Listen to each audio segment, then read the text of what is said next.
I took this out the last time, but we're keeping it in this time. We're not saying nothing crazy in between. But he does this every time. Put your damn mic on. I had to do the whole song, sir. No. And he doesn't speed up or go slow. It's just the same little pace. No, it's called rhythm. Yeah, like that, but ain't gonna shake too much. Because I ain't got no, you know. That's how I say put on your girl. Oh, they'll turn me on. Welcome to the podcast. We're professional. We're all very professional. I want to keep it professional. Don't, you know, I jump over.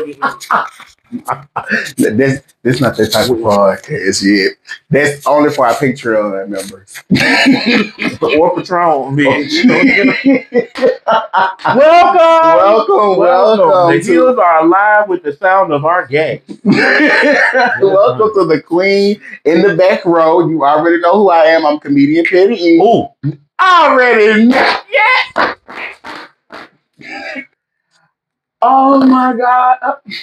Yes. You were popping before the fucking song, bitch. That part. I'm going to take that part. Oh, wait. Did you have the chicken?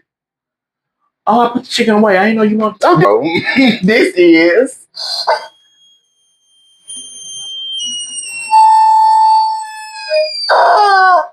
I am Mahogany Soul the Poet, aka Pup Up. Welcome to another episode of Queens in the Back Row. This is what we need when we're in the back row. Oh, they gonna put us out, ain't it? Oh, ain't nobody gonna be in there with the dead baby spirits. Speaking of the dead baby spirits, we're today talking about our youth. Youth, honey. Yes. We're talking about our past when we were adolescents. This is what let's suck the life out of some of these young dumb queens. We're gonna stick to childhood up to 18 because I think after 18 it should be a whole different podcast, whole different episode. 18. Oh yes, see.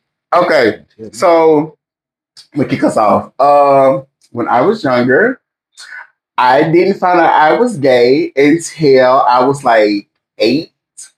8 years? 8 years. I could have sworn it was 8 months, bro. It should have been. Okay. I really feel like I came out the coochie like, hey, but they said I didn't. They said I didn't. Sprinkles ain't going by. Out like that. But I actually came out high yellow. I have a picture. I'm gonna put it up. I'm gonna put my baby picture up so people can see that's me, yeah. And then they put me in an incubator and they left me in there too long. The straightness right out of it. You know what? I probably was. You know what, Jesus? Give him 5 minutes on Saints Row and he'll be healed. Tammy Faye in the background. My children. My children. If you don't know who Tammy Faye Baker is, fuck you. Okay. If you do, then you're gay. So, I didn't know what the word gay meant until 6th grade, though. Child. I watched this wonderful movie called The Gay Deceivers, but I'll get that on my end. So, in between 8th and 6th grade, though, I was doing the hunting and the how I go seek or how I go get it. I was just gonna say how I go get it. Yes, and so I started off real slutty. I ain't gonna lie to you, like nobody molested me. Nobody. I gave up the mouth and some of the pum pum from time to time willingly. I knew what I was doing. When was this? Between 8 and 6th grade. And then I got into 6th grade. See? Then I got into 6th grade. And, okay, now, mind you, this whole time pretending to be straight. I'm playing football because it was simple. All I had to do was play football, watch football, pretend like I like basketball, and do sports. So I did sports from 8 years old up to 6th grade. And the only time I could really express myself was at church and choir, because I learned that the choir gays are all DL. and I was sleeping with most of my choir members. All yours was DL? Y'all on the DL. Oh, all of ours was XL, please. not my home church once I got down here. Okay, yeah. So mine was completely. I'll stop at 8 since you don't be able to comment. And then we No, I stopped at 6th grade. 6th grade. 6th grade, yeah. So I came out singing Whitney Houston, honey. I think my mom definitely knew. One of my most favorite shows. Mine's pretending they didn't know. My mama knew because hell, I'm watching like one of my favorite things to do. My grandma was watch Young and the Restless. Mm-hmm. The original Kendall came is Sarah Michelle Gellar. Mm-hmm. Erica came, baby. You can tell me nothing about All My Children or General Hospital between. I'm born in '85, so about like 90, 91, baby, it was over. Every episode, every word. My cassette tapes, like my mom bought me a karaoke machine, like with the little mic, because I love to sing. I was very in tune with music from the very beginning. Like one of the most crazy stories that when MC Hammer came out with Too Legit to Quit, I couldn't remember the words, but I would go and mimic the beats, like just running around. I memorized the yeah. Hey, and then the voices. When I heard Patti LaBelle, when I heard Aretha Franklin, those voices, and especially in gospel music, like the Clark Sisters, the Runs. It's something about the female voice that awakens. It awakens it all. The master voice. Because my mom was, she was in the church, but she collected blues albums. On Saturday mornings, when Shirley Brown would come on, baby. Ooh, Lord, into each life, some rain must fall. Believe me, baby, I had my share. You better sing, boy, sing. But I survived the storm and the rain. Yes. And I kept loving you, baby, just the same. Okay, that's all. But baby, it's something about them voices. So fast forward to 5 and 6, I was obsessed with my mom's hair. So I would love to, and I'm so glad I have these memories. I would love to like comb her hair, brush her hair, all this stuff. I was a mama's boy. Never really was a tomboy, but because it was just me and her, I had to kind of grow up kind of fast. But she still let me be myself. Like I was so spoiled. Like my mom was a maid. She cleaned houses. Sometimes I would go with her. She sent me to Catholic school. So that was another.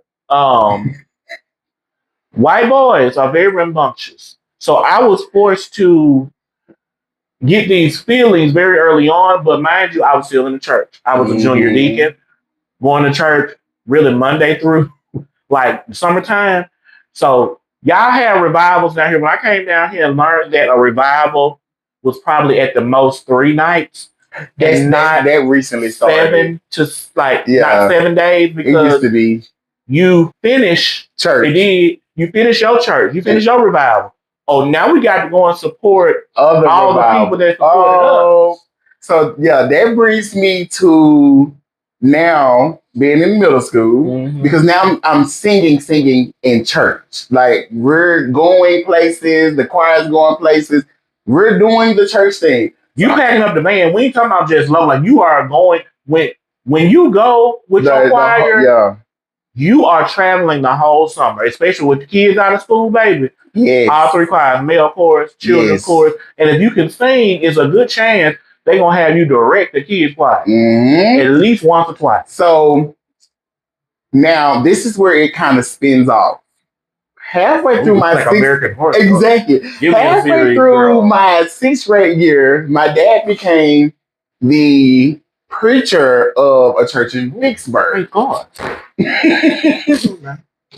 Once we got out there, I came out in school, because it's like, all right, you waited until the ministry. I waited until the ministry moved out of the city. Low-key, your spirit was very dramatic even then. Yes. So it was like, okay, so I know none of my gay friends are ever going to go to Vicksburg, to ever go to a church, because they were still in church. And so, so I was Erica at school, and Junior at home, and Reverend Red's son at church. So I had three different personalities going on. Erica was a hoe from the 90s, and she was yes, queen, like, and you see, I can still do it. Gay, like sashaying RuPaul gay. See, I had that fear thing going. Like, what I could do at home was just be myself. Like, I can't tell you how many Barbie dolls my female cousins were missing. Yeah. I bring them bitches home, wash their hair, make them dresses out of little foil things, go down the hall, do look like, of course, in secret now, but I'm sure my mom knew. But what really got me was fabric. Yeah. I love making stuff. I love the colors, and I love creating. Like, it's funny how my mom was just. I lost my mom during my junior and senior year. The junior year prior to my high school senior year. So she's been gone now about 24 years. So really, the time we had together was limited, but like there was love always. So she had a bunch of like little. She had cassettes, she had records. My mom connected. They call them whatnots, and what they are just little figurines, but what not to touch. We come to leave them down. Whatnots alone. That's where that comes from. What not to touch. But I didn't learn that until I got older because I just know them whatnots. You took them, that's your ass. My mama didn't play. Yeah. She said, if you ever call me by my first name, I'm whooping your ass. And so I was a runner. Oh. I was a runner. So she had a bumper sticker on the refrigerator said, have you beat your kids today? And the 1-800 child services. But baby, I would test her. I would listen in on the adult conversation. And so I didn't sneak out to parties. My fat ass would sneak out and go to Subway up the street. And so we would go to church. I go to Subway. And then yeah. Okay. Subway. Yeah. So it's Cocoa Trio, still my favorite sandwich. They built the Subway. Not as many as I had. I'm like 10 years old ordering double meat, double cheese. And I would run back home. Like we was in the country, so shit. So when I got down here and like got to where I needed to catch the bus, baby, walking downtown wasn't it? We walked on gravel roads. I got a knot right now where I was chasing after my cousin Terry Lee. Hey Terry. And fell on a rock in the country in Dulles, Mississippi. And that rock split my leg open. We used to run in the fields, all the other stuff. So literally country bumpkin. But by like 4th grade, now 4th through 8th grade is prime time for me. Mind you, I got moved from public school to Catholic school. Okay. Baby, them Catholic boys, very rambunctious and very advanced. Kind of worse. Just the fact that the playful stuff. Now, mind you, there was a lot of racism because there was only like 2 black kids in my class. I would love that. I would have tried. Was fully. Oh, I did. They I wasn't a fighter, but I had a personality where I could make my voice do this. Even at that age. At a Catholic school? Yeah, they would make fun of me. They would make fun of me. So I would watch all types of stuff on TV. So we're in the 4th grade, and I was watching like Buffy the Vampire Slayer and all the other stuff. So they kept, messing because I was the only child, so imagination. So I'm sitting there singing in class and everything. Like, you're weird. I never really acclimated to the social thing. So make a long story short, they would touch me. I'm like, I'll take your soul. And they started calling me Devil Boy. But the one thing, oh my God. So the one thing they didn't know is that what we did on the bus coming from Tunica, Mississippi, where all the black kids went to Catholic school, to Walls, Mississippi, which in DeSoto County. Oh, yes. The art of the Jones. Yes. The art of throwing the jokes, baby. Yeah. So we just joning each other. Plus, I watch Comic View. I ain't talking about that shit that Kevin Hart hosts. I'm talking about old school D.L. Hughley, Montana Taylor, some more. Oh yeah, you talking about the Don D.C. Curry, all of all them. before this. And if you're a comedian and you watching this and you don't know none of them names except for one, shame on you, bitch. And the only one they know Shame on is Kevin Hart. Girl, child, please. I did not watch this shit last night. Addiction burials. Thank you. Anyway, Cat Williams is still fabulous. And he did what he was supposed to do. What he's supposed to do. He's gonna come back. That's his next special. I don't fuck with that. That's gonna be his next special on Netflix. How he went there. I don't fuck with you stood on stage. That's what that was. It was. You notice Kevin Hart was the one that had to literally end the beef when there was no beef anyway, because he the one started the beef. You came and Cat Williams did say, nigga, you real life came and stole everything from me doing that white shit. Y'all cut off the white shit. And the man said originally, how can you come to Hollywood already, have a tour and a syndicated show, and you are in movies? Now, mind you, one of Kevin Hart's very first movies is called Paperboy. Mm-hmm. And if you don't know who this is, you're not a true Kevin Hart fan. Because that damn Charlie Murphy. Thank you. If you don't know that Kevin Hart started off as a extra, then went to like a sidekick We're talking about before Scary Movie. We're talking about rough ass Kevin Hart that looked like a brick by the face. Oh, you talking about the bottom, I call it, because he did like a bottom. He did. And then he like a bottom. He was in a dress at one point. That part. We see you, Queen. I can't even. You can't do that. I fucked up. I supposed to let it go. We see you, Queen. We see you. You missed it. You almost make me think you still like girls or something. Your wrist wasn't even broke. It's been a minute. It's been a minute. See, it came right back. Just like that. Mm-hmm. It's been a minute. Okay. It's been a couple of months since I had you petty looking vagina. Anyway. Girl, please. Oh, no, never mind. I don't get all that. I got your car back. I stopped drinking tequila and alcohol all together, so that never happened. Anyway, we're talking about that. So yeah, Catholic, all of that, choir. Okay, let me ask you this. The Catholic boys. When I asked you earlier, was it like the movie? So was it more like Lifetime, like, oh my God, I might have been molested? Or was it more like they was fine as hell and I was going with it? Oh, hell no. It was more like annoyingly close. Like, Matthew, stop, like, smacking me on the ass or all that. Like, it wasn't even to the point to where it wasn't a fantasy, honey, because number one, you just called me like a nigga. Now you over here, and they all thought I could play basketball because I was black. And Lord knows my uncle came to one of the basketball practices. He was so disappointed because before he had his son, we were real close. But once he found out there was no hope, he was so happy he procreated. So everybody else, throwing shots. Matthew, 10 out of 10. Ricky, good. You got 10. You got 9 out of 10 hoops. Chris, 3 out of 5 shots. Good job. So, mind you, one of the first games. It is one of the first games I participated in. I didn't understand that.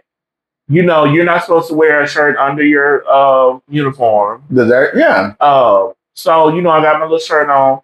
And I was so happy to have my Nike fluorescent, shoe bottoms. So when they turn the lights in the gym down, we running out, and all you can see is these green damn shoes that go in the dark. Mind you, I hadn't said I was gay yet, but that was a strong motherfucking indicator. I mean, fabulous. You know how to make an entry. And my uncle came to a game one time. Well, not really, uncle, my cousin. And he was like, "Ref, get her." And I didn't even understand what he was screaming for. Because they just said, "Chris, just stand right here in the center and block them from." Yeah. I said, "Oh, I get to punch white boys?" No. Block them from making the shot. Mm-hmm. I'm like, okay, because man, all this anger from the racism, and everything, It's building up. But it's not in today's world. It's really overemphasized, but baby, you gotta understand the Delta in the '90s, and I'm friends now with a couple of people I keep in contact with. It was all that they knew from their parents. Yeah. You input a black child, not saying it wasn't their fault now, but these are adolescents. Yeah. This is before the internet. But we had Microsoft. What parents are saying. Exactly. We had Microsoft 95, Windows 95. We were one of the pilot schools for us. It was a very advanced back then, curriculum. But no internet, no cell phones. This was just homegrown, ignorance. Yeah. And by the time, all this had happened, child. So I'm sitting there, was a wonderful center, but it wasn't not I said center, not center. So I found out, okay, of course basketball, but I turned out to be a theater kid. Choir, after school theater, and talent shows. And my coming out party was I believe it was 97. I did Exhale Shoot. That for my voice changed so I can still hit it. Yes. And a talent agent actually came up to my mama and gave baby, your boy was hitting them with Houston runs. So that was up, 8th grade, all that. Mind you, I still did not. Karen Ray was my very first little girlfriend. But I already knew it was no hope. But yeah, there was no hope. But I still had a thing for lady. No, I didn't, girl. See, and that's what I think it was the being that I was my mom was single. I've always been protective of black women because my mom went through so much stuff. So I've always had an attraction, but also a kind of, now you want to see me be a man, talk about a respectable black woman now. Treat a black woman bad. Your ass, you finna get it. Just because I've seen how the world has treated me. Yeah. So, and so, all to you. All right. So after the whole church situation, your stories is very more interesting than mine. None of my involvement in sex. So after the whole, we started going to Vicksburg, I started singing there and then started singing in school because we had a project to do, and I didn't do it at home because I was not going to do it at home. So I wound up singing what is it? Mississippi Mass Choir, What God Has For Me. I remixed it to I Want an A. What God has for me is what I want, and it's an A. Okay. So you ever say it was a D? No. Okay. So what happened was I forgot the words to the song I wrote and started singing What God Has For Me. She called in the principal. She called in the choir director at the time. Next thing you know, I'm performing for the entire 6th grade class. Come on now. So. And that was supposed to be my audition to get into choir. I was not planning on singing in front of my entire class. Yeah. So that next year, I came back to school with Nicki Minaj's 5-Star Chick verse on my mind. I came out to Chastain Middle School in 7th grade. Mind you, was already stuck in deep 6th grade on up. So, but this is the killer part. Now, I'm Erica at school. But I'm Reverend son at church, and I got a whole girlfriend in Vicksburg. I'm messing with her, flirting with her cousin, kissing on her best friend. I'm talking about I'm a dog in Vicksburg. Too high, Erica and Jackson. And I'm just running away to Subway at night. But at home, I was meek, quiet. Yeah, I didn't do too much. I watched TV. I went outside and played.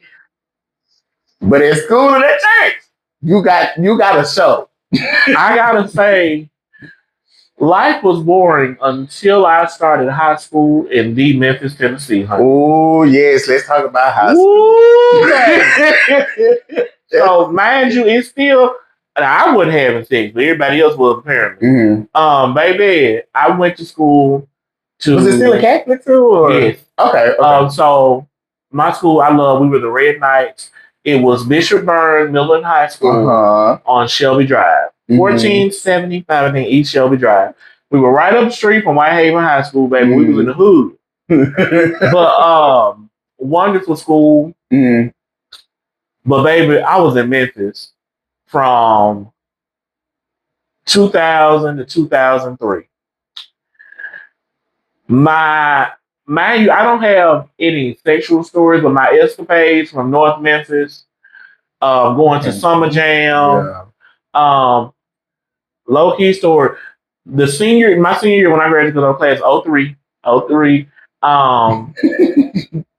was T.I. came to, because Memphis used to have a yearly thing called Summer Jam. I'm still at the Pyramid when it was the Pyramid, not that atrocity that it is now. Bass Pro Shops. Don't cancel me like you could. Y'all can't find them anyway. Can't find them. And if you do, you wish you did. Okay. Let me stop that. Anyway, I'm a little. No.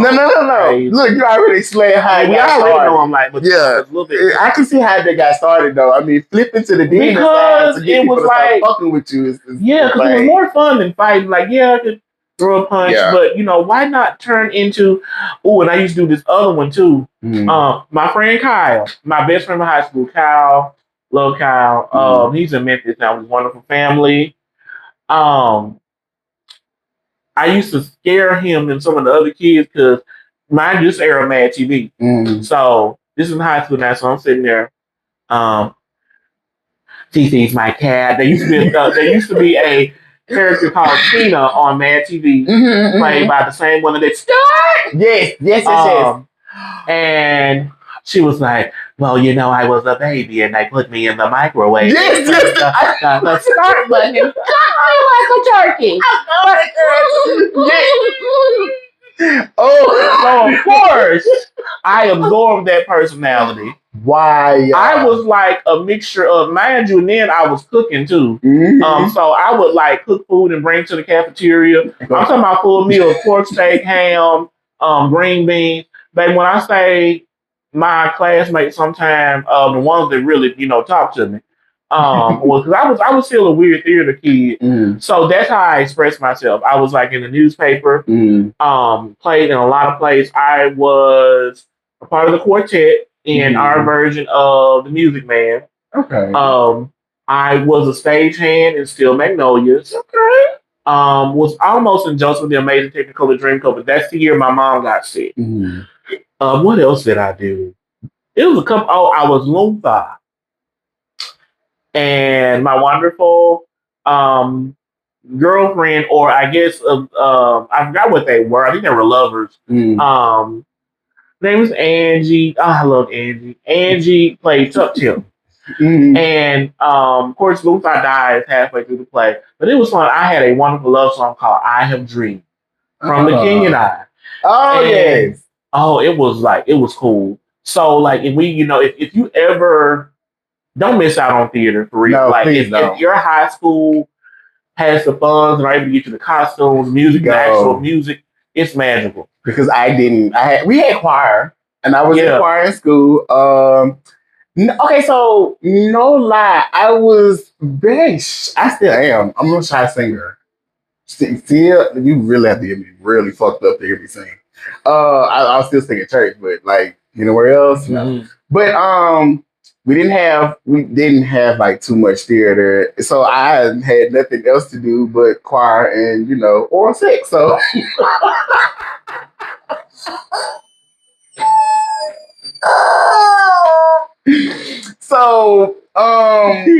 if my mouth wasn't blowing out notes, it was taking in semen. So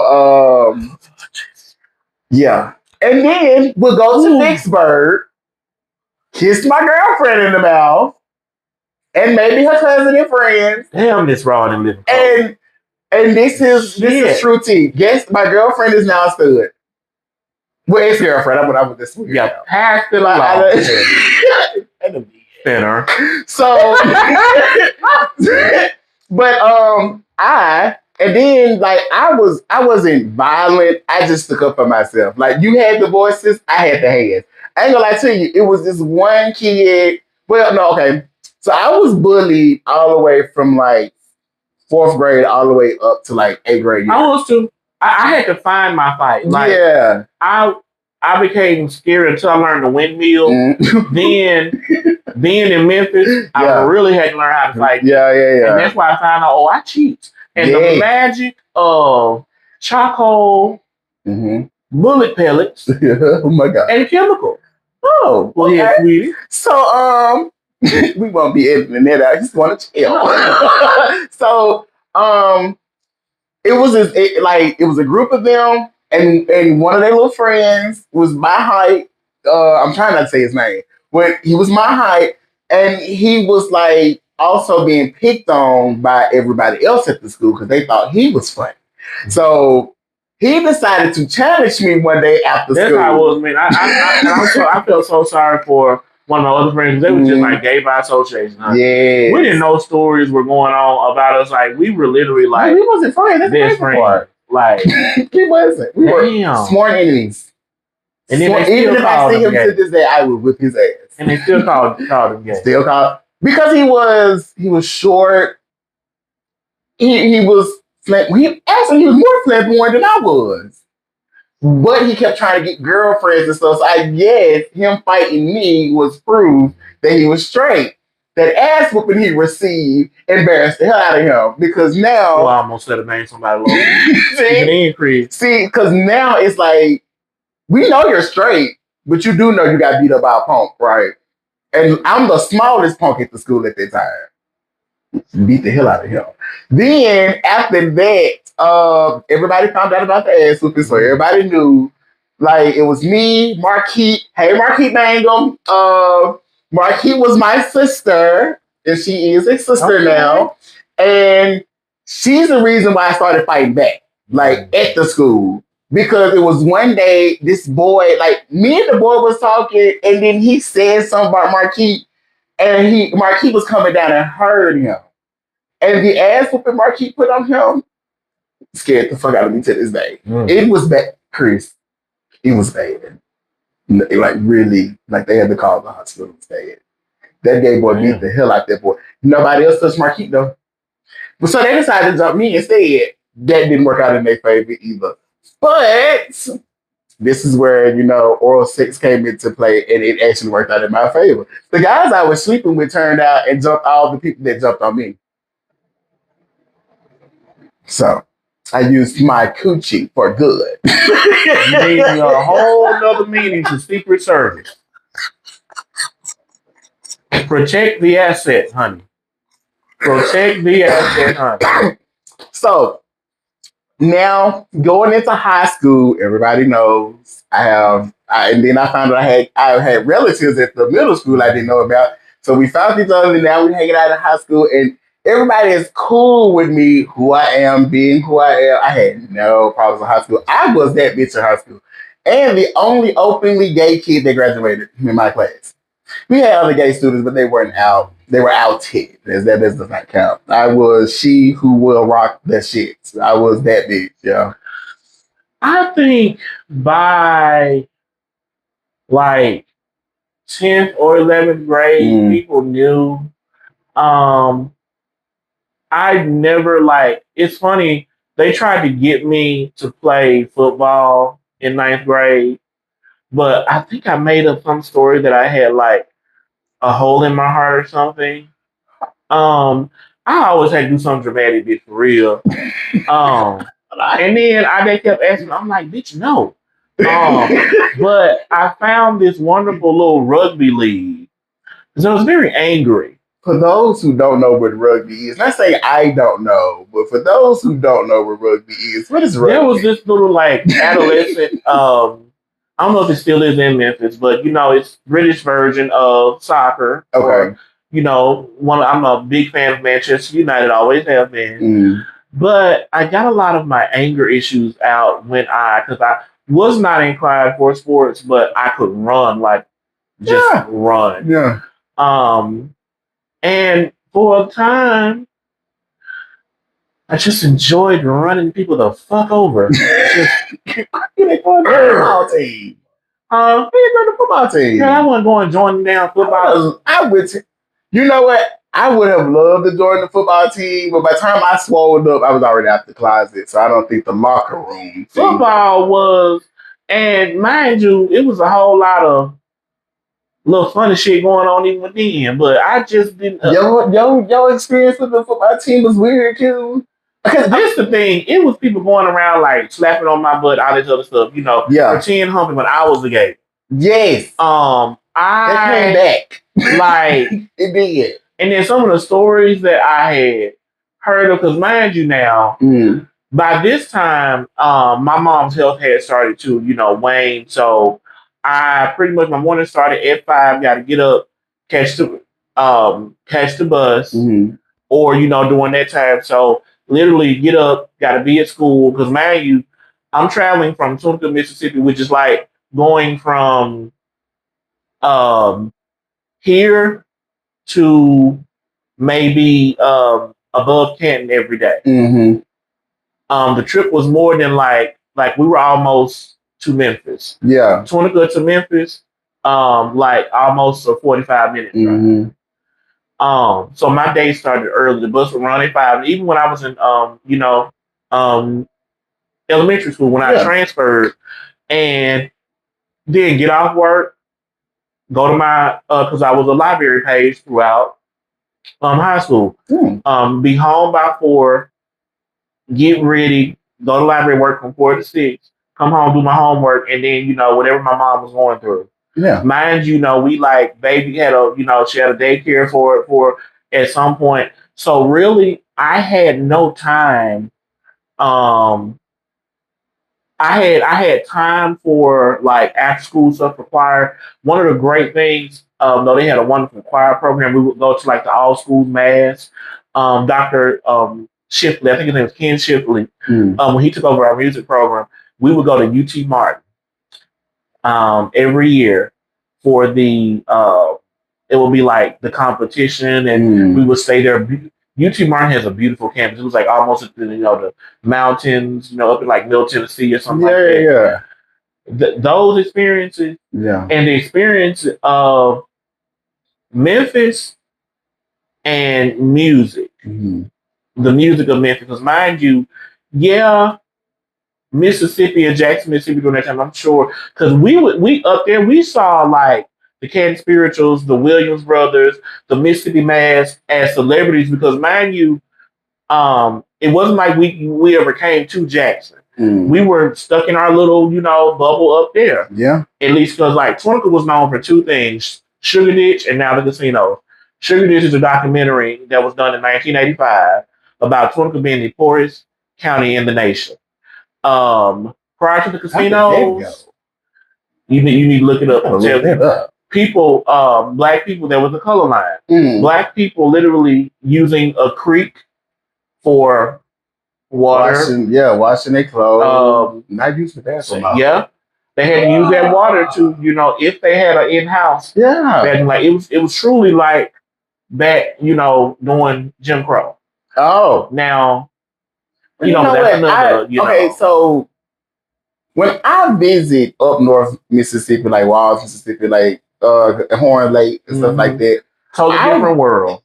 What? Totally different world than Tunica now. If you go to Tunica versus even Walls, versus Horn, there's, I love my hometown.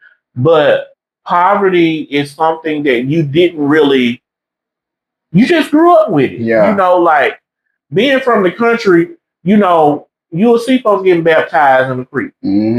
I can say that you learn to appreciate stuff. Yeah, that's true. I'm not ashamed of my mama cleaning houses. My mom's, the people that she worked for, made her a promise. As long as he's in school, we will help him. They got me my first car. That I came with when she passed that year. After she passed, paid my insurance. And they were Caucasian. They were white people. So I can say you're taught hate. Yeah. But you can also be taught love as well. Yes, you can. And love is more natural than hate because these people did not have to do that for me. No matter what you say about race in this country, sometimes other people will help you more than your own people and your own family. And I'm a living testimony and testament of that, a survivor of that, because losing your mom at such a young age and not having really the familiar support that you expected or supposed to have. And I'm gonna say this right here. We talking about, growing up gay and everything. If you have family that have been through divorce, loss of a matriarch, patriarch, don't get stuck at that moment. My family, one of the most awful things I regret is when my grandma died. That's when the people mad at stuff that happened years ago can't move past Big Mama died. Lives got stuck. People got stuck. You got stuck in that moment. I got relatives that went to the grave mad at each other, losing time. It's very few Binghams left. It's more Binghams in the ground up in North Mississippi than there's living. Damn. Leave that shit where it needs to be. Yeah. Buried and in the ground. Live your life. One of the things, and I say this about one of my exes, the best thing that I loved about meeting his family is that the mom and dad were separated. Had stepmama and a stepdad. They did not dwell in that. They moved past that and had lives, family. When the patriarch was lost, they didn't get stuck. The family may have its, troubles, issues, but you're not like, okay, the only reason why we being friendly is because mama is here. Yeah. So when that dam or when that barrier is gone, all hell will be breaking loose. And it's bad in black families because that what's done in this house stays in this house. Fuck that. Get you a therapist. If your folks are the cause of some of your most greatest pain, they don't support you, there is nothing wrong with leaving. If you're not the cause of the problem. We carry things. I had issues that were placed on me when I started going to therapy that wasn't even mine. It wasn't even a generational curse. It was a spirit that saw I was light, I was happy, my mom loved me and was jealous. And tried to make me feel, and the only thing they could ponder and harbor on was, oh, you gay. Oh, girl. No lie. If me being gay is the only thing that's a problem for you, you're the problem. Cause what do me having to and see and no like I grew up with this question and I asked all straight me in this. What do me doing what I do behind closed doors have to do with you? And this is the thing with that. I always say I was a late bloomer. I didn't start doing anything until I was like my junior year in college, probably, because of fear. Fear that I was going to hell. Fear that my soul would not enter in the gates of heaven. Yeah. Because, mind you, all I knew was church. When I came to Jackson, when I decided I was going to go to Jackson State, I came to Jackson with my Bible in my hand, which is my mom's Bible, and looking for the gospel choir. People used to be afraid to curse in front of me when they first saw me on campus because I would go to church. If they know what I say in front of you. Well, if they knew, they didn't see me curse. Yeah. Because the thing is now, not having sex, pent up regression, scared Christian values. I was angry Queen Honey. Mind you, you see me, I be punching trees, and when I get mad, I go out there to make noise, I pull limbs down. I'm not good with anger. Yeah. And it was bad. It was worse then because I didn't have, no. Nothing to get it out. Yeah, and when people and I, like I said, I found my fight. Mm. I'm from the country. I didn't care. All this talking, like, no. I have already found 3 ways to kill you. One of them is punching in your right here or catching you right here. That's how it You talks to know, the throat. yeah. Or just, doing this Yeah. I'm gonna cheat. That's the thing.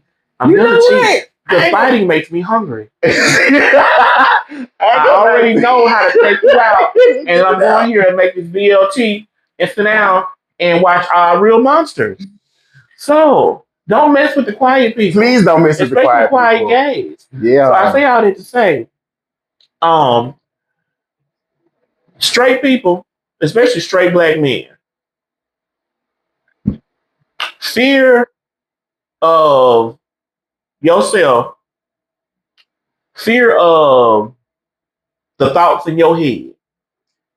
Don't put that fear on innocent bystanders. Thank you. Or people you see in the I had a fat moment last night where I got me a double, a double from Burger King, Texas double Whopper, and another Whopper as well. I made a triple burger. In my fatness, here come this car from behind me. Negro gonna pull up beside me. Stupid bitch, all I'm trying to do is get some. I'm looking out my window like this at him because he pull up beside me. Yeah. Burger King right there down the house right there in Candy Mart. Yeah. If you don't like working, rude bitch, don't come to work. And I'm looking and leaning over. Because if you touch my car, it's it. That's it. Quick as he got out the car. And I hear the folks, don't mess with these fast food workers. Please don't. They will whoop your ass. They have nothing to lose. They still go to work the next day. I hear a girl in the background. Who that bitch ass nigga talking to? She already coming. Phone would have been out. Kiki, he still at that window. I already look. I already had it. I was like, oh shit, Kiki finna kick somebody's ass. As quick as he got out that car, he got in it. Like some low key worthless ass dude. And I look. Now they passed me my food. I'm looking, and I laughed when he left. I said, "Girl, he wouldn't done nothing." I said, the tag said wifey. Not in your baby mama shit. In the car. Jerome, get back in the car. Get in the car. I said, you know what? Let me take my ass on to the house. God. You know what? I had a similar situation like that at Burger King not too long ago. What is it with the BK? Yeah, okay. No, I was high as the motherfucker. And I was moving very slow when I was ordering my food because I was high and hungry. When I got up to the window, dude took the money and was like, can you go back and wait behind the little yellow pole? Yeah, I wonder why they do that. Is it the little counter? It's the counter. Okay. So when I go back behind the yellow pole, the truck behind me doesn't see the interaction, so he pulls up behind. He's blowing. He is yelling out the car. Now, let me tell you what I was doing in the car. I am living my Lady Gaga fantasy. Oh, God. At that time, I think Runaway didn't come out yet. It was one of her old songs. It was Bad Romance. Oh, yes. So I'm in there, trying to love it. Like, I'm getting it, but I'm not paying this stupid shit. I'm not paying that stupid shit. No mind. He pulls around. Now, that's what gets my attention. What you doing? Gets to the window, cut the music off, roll my window down. I'm about to say something. The dude in the window is like, what the fuck is you doing? You see that car in front of you? You see that dude sitting right there? Wait a minute, pause. I got glass in the freezer. Got to make sure it didn't bust. These damn things used to be 65 cents. Now they're so you just gotta, hold on, let me see. I'll be label off camera. Oh, who? I'm telling you, that demonetize you for anything. Oh shit! I can say these folks barely exist anymore. Is it gonna ice over? Yes, it is. Look at that. Sugar. Oh, love that. Sugar. Turn it this way. So they got more ass than me. He did a bit. So he gets done going off. Bruh trying to explain himself. I mean, like he looked dumb at the end of it. So I just turned my music back on and finished jamming out. Cause I think in that moment I learned I was like, I don't have to react to every situation. And that was a couple of weeks ago. But back to the school thing.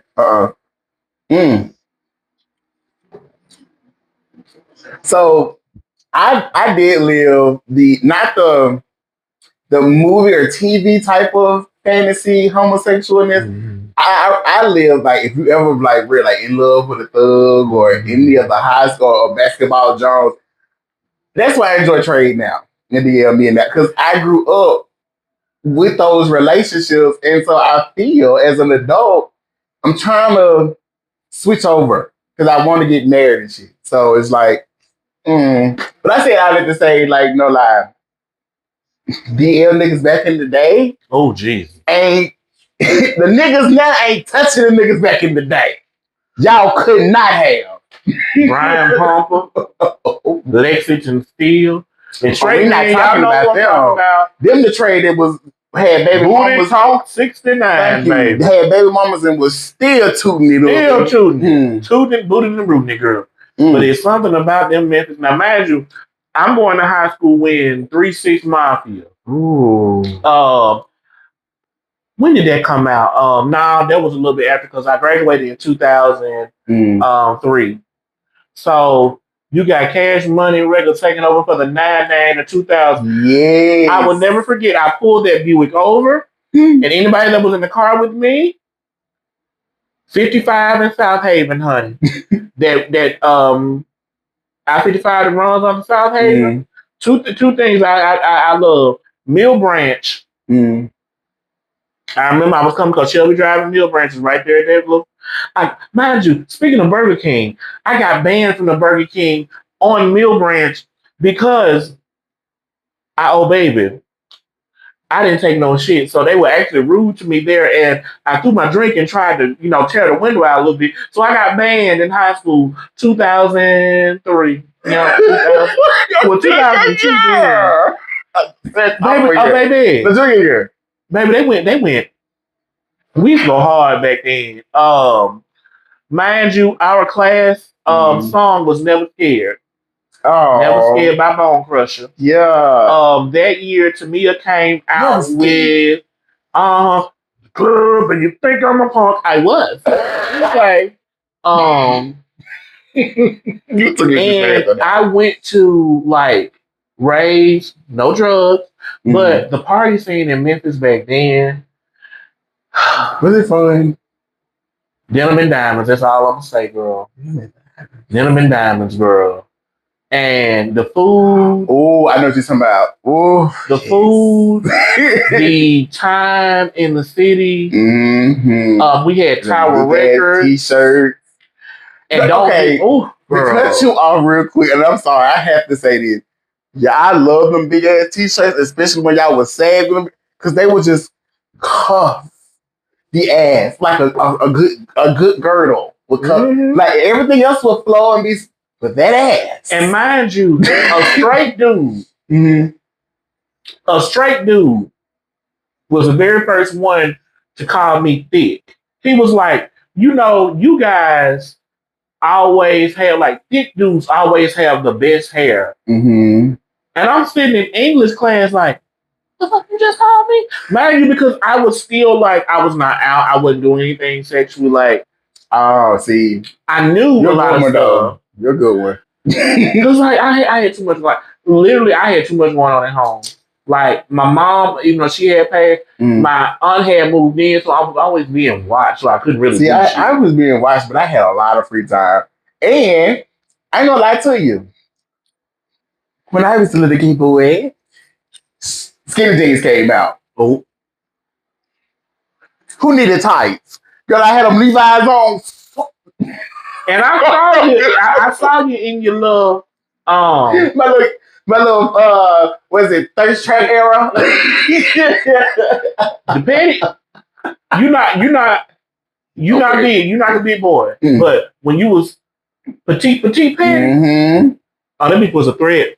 You hoes, go back a few years on that page, honey. Yeah. When I was smaller, you can't tell me shit now, but back then, baby, girl, I had a body. I look at old pictures now and be like, and you know what the crazy part? I thought I was fat. That's the thing. I thought I was the size I am now. I thought I was fat, and So let's move on from high school to college. So down here in college, finally embraced my, I think one twist went, whatever it was. He did his own thing. It didn't work out anyway. Ooh, hypertension, I gotta remember, can't move this big ass head a little too fast, bro. But the one thing I hated was there were so many old jilted queens. Because mind you, I still was exploring my sexuality on the app. I didn't do anything until like I said later on in my college, just because finally made the point to say, you know what? The God I serve is a God of love. Yeah. He made me like this. Why am I suffering in silence when all I gotta do is just live my best life and be free? I'll say this. What got me closer to my relationship with God, it was like, you know what? A lot of people are telling me I'm going to hell for being gay, but I am truly blessed while I'm on earth. That doesn't make sense. And you see these people doing horrible shit. Yeah. You over here cheating on your wife, got a whole family down the street who you beat. Yeah. But because I'm over here looking at RuPaul's Drag Race. Yeah. And then looking at Boris Kojo like, hi, Addie. I'm gonna wait till you finish your college story because I do want to ask what was your gay awakening? The college story and then gay awakening. Actually, it was before college. Oh my God. There was this guy in high school that that's the one that called me thick. And you know who he is. We never done anything, but I gave him a piggyback ride one day. And how was that? Oh girl. I was doing that like he like, you know how you just and I said, well, my mouth got a little watery. You felt everything. I did. And I said, well, I didn't know what to do. I know I had to sit down. Had to sit down really quick. Yeah. And I said, oh, well. So from then on, I started kind of, venturing on into the library because I need to read a book. Because high school was very touchy, feely. I got a boner. I'm like, girl, gone on. Yeah. Gone on. Because I'm like, I'm temptation. Okay. I actually got self-conscious because I didn't know how to react to that. Because you didn't have any sluts in your life? I had sluts in my family. But you weren't close with them. The thing is, when you're going through, my mom wasn't home dying from cancer. So, which I didn't know it then, but it explains so much when she was diagnosed. So, in my mind, I couldn't really be a kid experiencing and even experimenting that because, and really, and I don't say this to be mean or anything, school was like a vacation for me. Yes. And it was my chance to get away for a few hours and live away from the constant thoughts of one day I'm going to wake up and my whole world's going to be gone. And not to be a downer, anything, but when you're 14, 15, and that's why I tell people, you don't know what folks have been through, and what makes them, the way they are. Right. I had to grow up very fast. Like other kids were, going to Disney World and everything. My mama was teaching me how to cook, how to run a household. We would go by and pay bills, how to, write a check. Yeah. Things, like Chris, the air conditioner go out, or listen to this. We know something going on with the radiator in the car or something like that. Tell me to pay attention to the men that will come by the house. Learn how to cut the yard because she knew she wasn't gonna be here. Her prayer was, Lord, just let me live to see my child graduate high school.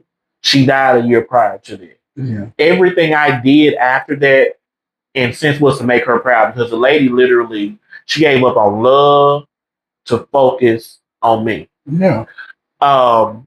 We had a so we were considered like, poor.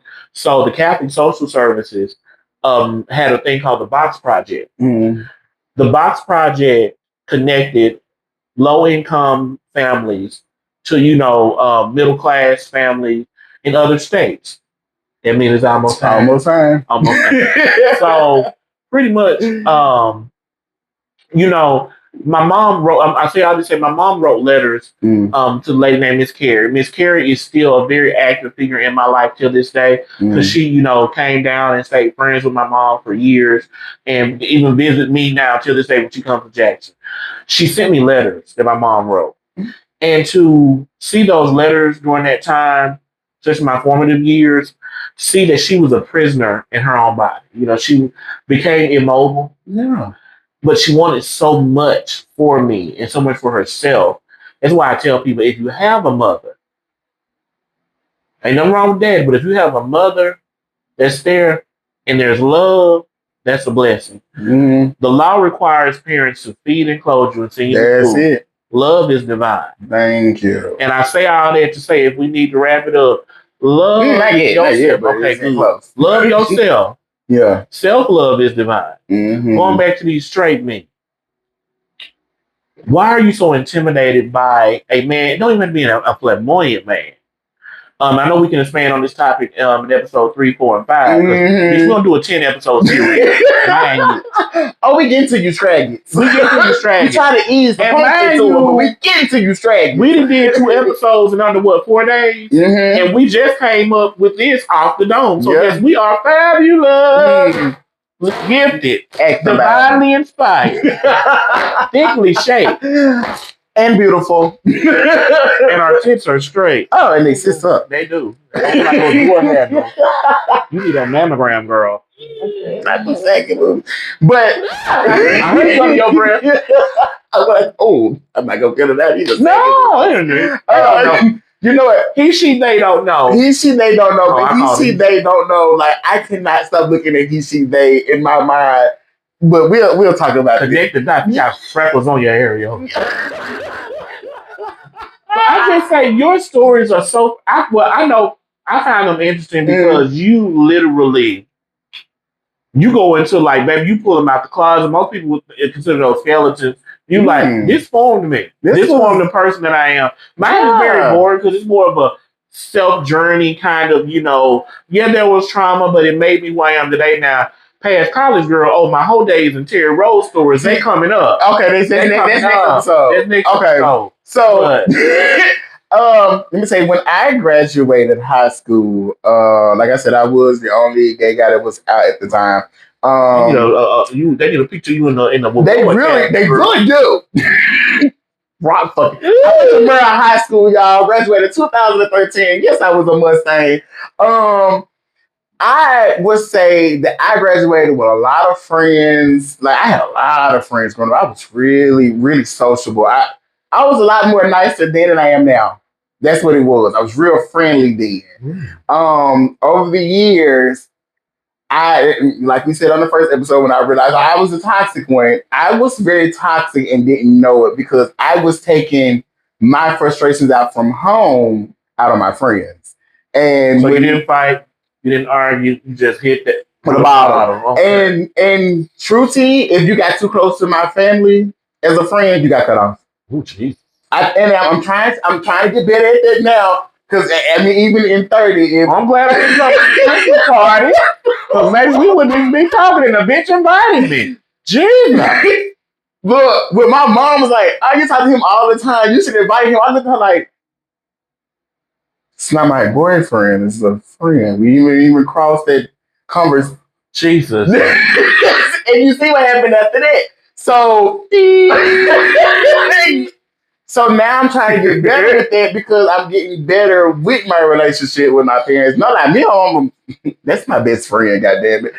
I heard in the background when he was going through, baby, that's when he get Mouth from. Petty. I was That's baby. genetics. Mama is hilarious. From the time she came through the door, so I talked about the people at church. Baby, I was hollering.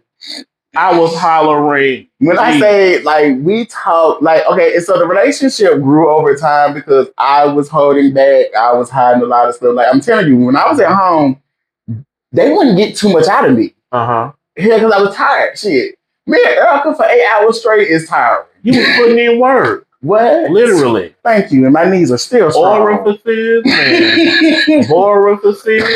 Thank you. I had a fat ass too. We're not thinking about the old days. But I still have a fat ass. Like my 20s is when I put the groundwork on my knees, girl. I have 2 splits in me, one for my birthday and one for New Year. Great face. Yeah. Oh, don't get me wrong. I can still stretch it out, baby. Yeah. Run my taint all the way over this concrete floor. No.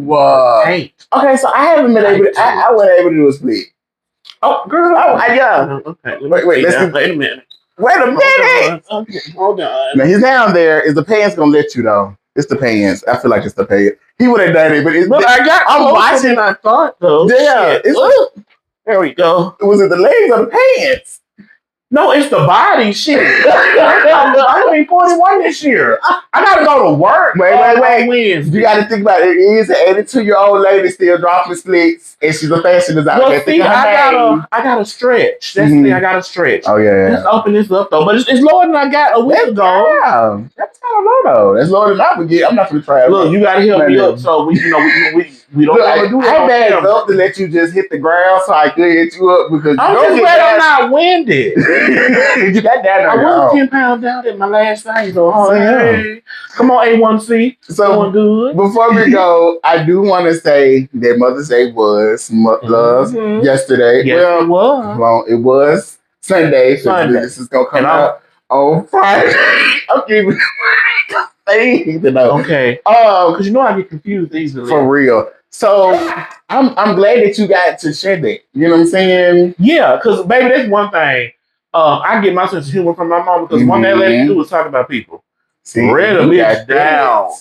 And you can read. That's why we are the queens in the back. My mama told he you. be doing all the read. I do the laughing. No, I don't. I help. But he kicks it off. Starts with a look. But they always bother me though. I don't be doing nothing. I just be sitting back there. You know what? That is true because the days that would come late, y'all were really hounding Chris. And I would like, I'm not my friend today. And to come in there with teeth that are garbage and hair that looks like a, rough rabbit sponge dog, and look like Rocco's Modern Life. And I ain't talking about the wallaby, I'm talking about Spunky. That's what you look like. But I got love for all y'all. I love you all. But leave me alone. I'm playing. Y'all know I love it. Y'all know I love it. I love a good read, honey. And I love when somebody read me. Okay. No, that could be showing me back to cracking up. You make it cracking up for real. And coming up with Monday next week, it's every first and third Monday, y'all. It is You Got Jokes. Yes. And Briarwood Art Center is... We're the queens in the back row. But y'all, Briarwood Art Center and Stephen Brown, a.k.a. Fifth Child, is doing work in the community for real. And they're 3 years in, and over 17,000 visitors have walked through those doors. And just not only that, the programming is amazing. It is. Everything from ballet, martial arts. They just had the pitch, the adoption event. Yeah. Y'all, it is a haven for creatives. Like, if you are interested in automotive stuff, they have classes for that. Music producing, DJing. There are some people that are actually doing DJ shows now that started in that class. Seriously? Yes. I might take that class. That's why I always want the DJ. Yeah, like it is. It's amazing what's going on there and what he's done with, that location. So please come check it out. And when I say some of the funniest comedians come to that open mic. They really do. They really do. And it's hosted by Merk B. Williams. And they and Rita Brent, which we don't have to mention because we know we've already, but we support all of them. We love them. Rita Brent, Merk B. Williams, and Nato Blastastic are going to be all on the what is it? Rita Brent's. So when is that? It's this weekend. This weekend, He's on 15th and 16th. Saturday. Yeah, the second show is gonna be Saturday. Okay, Friday. First one's Friday. Late night. This one's called Late Night with Rita Brent. And Merc and Nardo, I believe, they're gonna be opening the show on different nights. I want to say, but and then she has a special guest. I think his name was I think it was Carlos or something like that. Carlton Banks. Carlton Banks, not Carlton Banks gonna be there Friday, y'all. So bringing talent to the city for real. Yeah, and we're just really blessed to even be able to know them outside of the comedy. And they're funny on stage and off stage. And on stage, in real life. In real life, they're hilarious. And Murky's always reading somebody, even for Phil. For Phil, baby, it's the best. His mouth is very dark. Crazy. He is hosting the open mic. Mm-hmm. So every first and third Monday, it has become one of the best nights. Mm-hmm. Like if you want to laugh, whether you just getting off work. Sometimes I come in my work clothes because, like, if I'm working on a Monday, I don't get out till 7. Like I show up just to laugh my ass off for real. And I also perform there when I can. When I can show up. And speaking of announcements, I have a few. My friend is doing it. Let's start off with the book. The book is finished, thank God. Is the editor has it now. And no lie, my trying to be a English 1980s vampire turned into a hood rat 26 from Rebelwood towards the end. Rebelwood? I don't know what happened towards. So during the end of the writing of the book, I was very angry. So it's a lot of ghetto shit that got taken out because it didn't make sense. The characters just all of a sudden got ratchet, and it was like, what's happening here? So we had to go back. And so it will still be out July 17th. Yes. Saturday, I have my murder mystery. And this is the courtroom edition. Mm-hmm. And Chris will be one of my jury members. And when it's coming out on Friday, it means it's gonna be Saturday, the next day. The next day, yeah. The 16th? 16th, yeah. May 16th. So tomorrow, y'all see this. Tomorrow will be the murder mystery kickback with the courtroom edition. It's a fun little thing. It's fun. It's actually weirdly fun. And it's at a fun location. I was getting to that because I got location. All this is happening at Riverside Collective, also owned by Stephen Brown, and spearheaded by the wonderful Miss Trina B. Mm-hmm. So putting it in there. Hey girl. And speaking of, this Wednesday will be the open mic. Is it Respect the Mic or open mic? Respect the mic. Respect the mic. Open mic. Mm-hmm. So Respect the Mic, Trina B came up with that name. She had it for a while. I used to do shows with her, chemistry and stuff like that.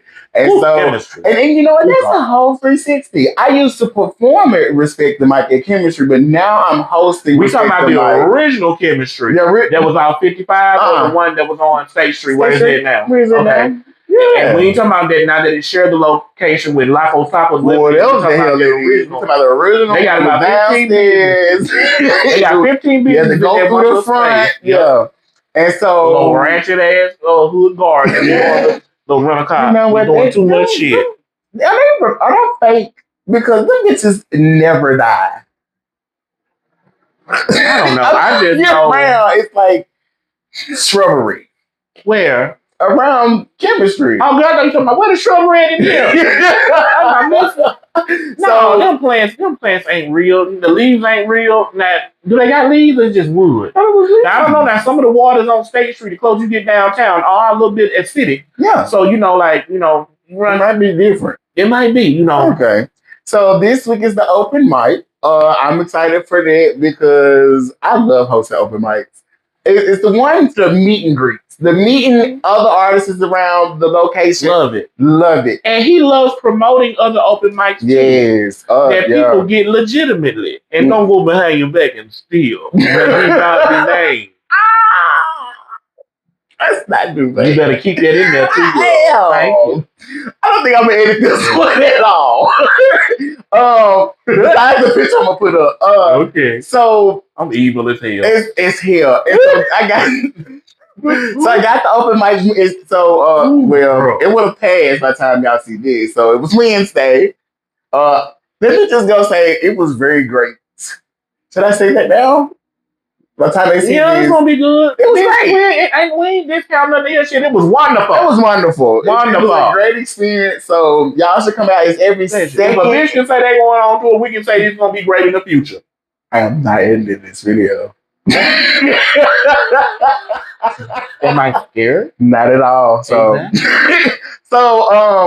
just know it's every second and fourth Wednesday. Is the counteract with I Dr. Evil. Evangelist to me. So yeah, that's every second and fourth Wednesday. And also I have another podcast with some friends of mine, a comedian and a rapper. It's called Louder Than Words that should premiere on the 25th. And the one with your brother. I also have You got more podcasts in Jamaican. I have a THC loving podcast with my brother. We're the THC brothers. We've been smoking for a while. I ain't gonna lie to you. So you came out the womb with like high THC level. Half weed, girl.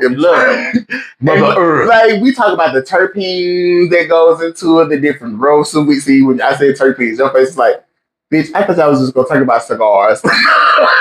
The terpenes, I mean, I would call somebody a terpene because I consider it to be like, bitch, your old terpene. You know, but sound like it's insult. They're looking like a fucking terpene. Bitch, you 50% terpene. Don't you know? Okay. And that's actually a good thing. So I got that, and then I'm missing something. I'm always missing something. I'll bring it up the next time. Yeah. So yeah. I can't think of nothing else. I think you mentioned everything. You mentioned the book. The book. We're doing this now. Yeah. This is what it is. Yeah. And this is every Friday. We're out every Friday. Every Friday, and we have not missed one. If we do miss one, it's probably because one of us is sick or I'm barbecuing because we will take a break for some steak. Okay, you know what? Actually, we can carry that motherfucker around. Show do an outside little video. But yeah, so that's it. We should do a cooking lesson on one. We should, because my bad ass. I can cook, but I can't throw down. I can throw down. I haven't learned how to do the Thanksgiving thing yet. Oh, girl, I be doing Thanksgiving on the Wednesday. I buy a whole turkey and ham, put that shit in there just because. Yeah, see now. I can throw down on breakfast though. I can give you a buffet. You were a buffet at one point. Hello. All right. Before Chris kills me. That has been Queen in the Back Row. I am comedian Teddy E, and this is I am Mahogany the Poet, honey. And we will see you next Friday. Bye.